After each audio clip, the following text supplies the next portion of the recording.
क्या आपने भी अपने पितरों के निमित्त पंचबलि दी? अगर नहीं तो हो जाइए सावधान। चाहे आप कितना ही कुछ कर लें, तर्पण कर लें, श्राद्ध कर लें, अगर पंचबलि नहीं दी तो वह श्राद्ध पूर्ण नहीं माना जाता है और पितृ तृप्त नहीं होते हैं। तो आइए जानते हैं पंचबलि का क्या विधान है। तो आप वीडियो को ध्यान से देखिएगा। वैसे तो मान्यता है कि यदि पंचबलि पहले श्राद्ध से लेकर अमावस्या तक दी जाए तो अति उत्तम होता है और पितृ संतुष्ट होते हैं और जितने भी पितृदोष होते हैं उनसे मुक्ति मिलती है। लेकिन अगर आप लोग ने पंचबलि नहीं दी हो और किसी कारणवश भूल गए हों या अज्ञानतावश आप लोगों को इसके बारे में पता ना हो, तो अब जितने भी दिन श्राद्ध पक्ष के बचे हैं आप उन दिनों में भी पंचबलि दे सकते हैं। तो चलिए जानते हैं पंचबलि क्या होता है। जैसे कि नाम से ही विदित हो रहा है, पंच मतलब पांच और बलि मतलब समर्पण। तो पंचबलि का मतलब है ब्राह्मण भोज के अलावा गाय, कुत्ता, कौवा और चींटियों आदि को भी श्राद्ध पक्ष का भोजन अवश्य कराना चाहिए। इससे पितृ संतुष्ट होते हैं और पितरों को मोक्ष मिलता है। आइए जानते हैं पंचबलि का भोग कैसे निकाला जाता है। तो पितृपक्ष में पितरों के श्राद्ध वाले दिन जो भोजन बनाया जाता है उसे 5 केले के पत्तों में निकाला जाता है। उसके 5 हिस्से करे जाते हैं और हर जीव का अलग अलग मंत्र बोलते हुए अक्षत और पानी छोड़ा जाता है। इस तरह पंचबलि भोग 5 जीवों गाय, कुत्ता, कौवा, देव और चींटी को समर्पित किया जाता है।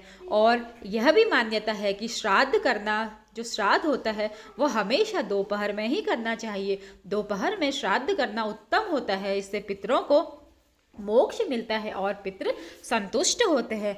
तो चलिए, पंचबलि में सबसे पहले हिस्सा गाय के लिए निकाला जाता है और इसे गौबलि कहते हैं।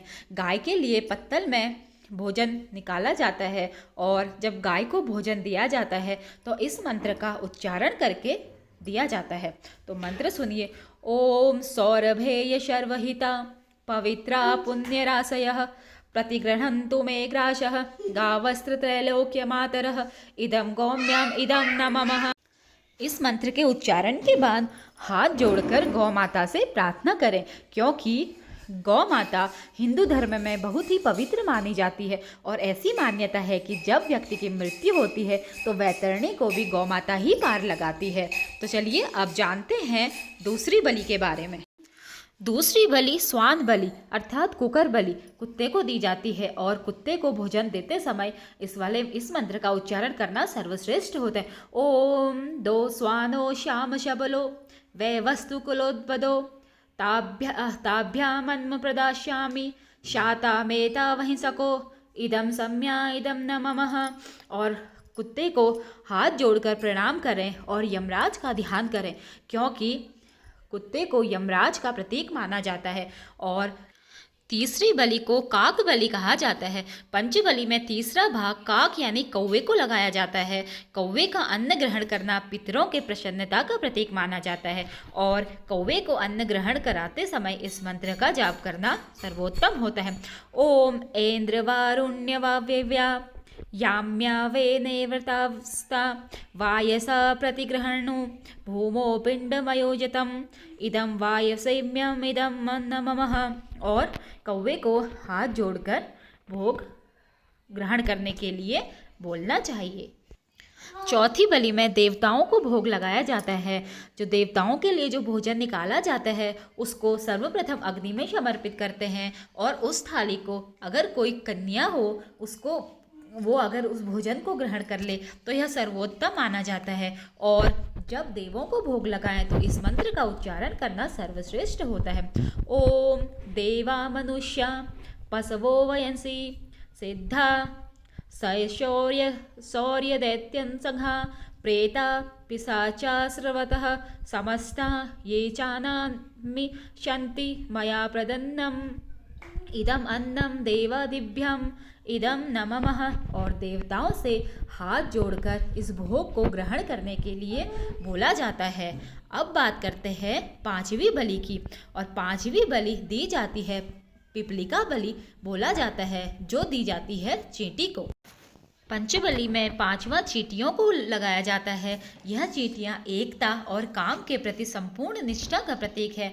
चींटियों को बलि देते समय इस मंत्र का उच्चारण करना सर्वश्रेष्ठ होता है।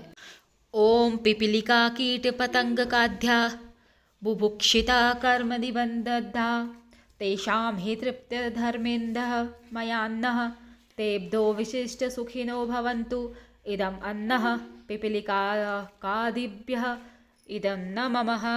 इस मंत्र का जाप करें और पिपलिका को भोजन ग्रहण करने के लिए बोलें।